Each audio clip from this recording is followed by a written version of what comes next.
mchongo ni michezo kwa asilimia kubwa, na leo tumeweka mchongo mezani kwamba mechi ya leo kati ya Yanga na Azam FC katika uwanja wa New Amani Complex, na ni mwendelezo wa michuano ya kombe la Muungano ambao linapigwa kule Zanzibar.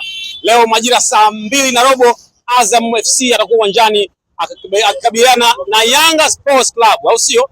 Sasa mechi ya leo inakuwaje? Maoni ni mengi kupitia mitandao ya kijamii. Leo tuko mtaani kuyapata maoni ya wadau wa mpira katika mitaa hii hapa ya Ukonga Magereza, kujua namna gani watu wanaweza kutoa maoni yao katika hilo, au sio?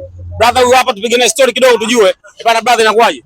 Maoni yako tu, mechi ya leo unaonaje? Simba Azam na Yanga. Ustazi anaondoka. Mwanangu hapa, njoo tupige story. Njoo limekutoka tu huko serious. Kweli pigwa ashinda. Hatua ya nusu finali kombe la Muungano, Young Africa anakuwa uwanjani dhidi ya Azam. Nipe maoni yako, ni yapi? Azam anapita.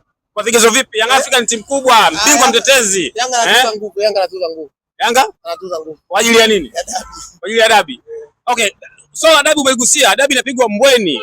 Meja Jenerali Samuyo. Unadhani nipe maoni yako. Unadhani kama ni dabi ina hadhi au ndio imeshapotea tena Imeshapoteza hadhi yake. Imepoteza hadhi yake. Simba na Yanga wanapaswa kufanya nini katika swala la viwanja?